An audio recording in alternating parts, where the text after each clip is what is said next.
Souls games are getting more and more popular every day.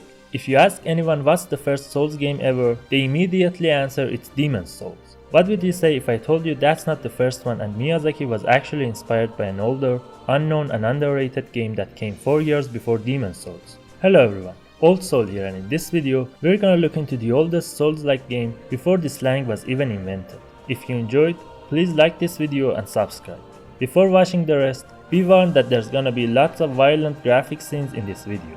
The game I'm gonna talk about is called Shadow of Rome. It was developed by Capcom in 2005 and it was supposed to be their biggest title back then, so much so that they even put a trailer of it in another one of their games, Onimusha 3. Let's take a look at the story first. As the name suggests, the game is set in Rome and starts with a cutscene of assassination of Julius Caesar. We control a gladiator named Agrippa, whose father, Vipsanius, is being accused of killing Caesar. Back when Agrippa was a centurion, Octavianus, the other playable character of the game and Agrippa's friend, gave him word that the Senate is going to hold gladiatorial tournaments to choose Vipsanius' executioner. Realizing that this is his only chance of saving his father, he joins the tournament and becomes a gladiator, while Octavianus tries to find out who is the real culprit and discover the conspiracy that cast its shadow onto Rome. The game's plot is inspired by two of William Shakespeare's works. The first one is obviously Julius Caesar play, as even the first dialogue of the game is Et tu,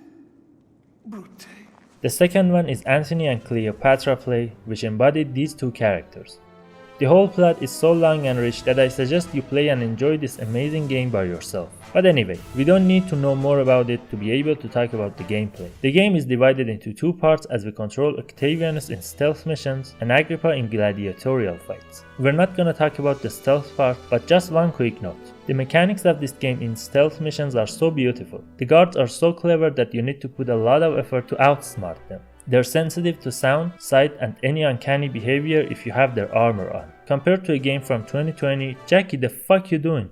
Coming back to Agrippa, there are lots of similarities here. So let's take a look. Soulslike is all about the pacing of the fights. It uses the stamina bar to teach you to be patient because the enemy is too, and if you underestimate them or attack rapidly with an empty stamina bar, a simple weak enemy can kill you easily. Shadow of Rome doesn't have stamina bar and it doesn't need one. The flow of the fights is so balanced that you can feel that if one attack doesn't land or if the enemy blocks it, you're gonna get into trouble. It's basically a game of patience. You need to find the enemy's weaknesses and approach them properly. The reason is that you're always the weakest one in the arena, as even the most ordinary enemy is stronger than you. And that leads us to the next chapter.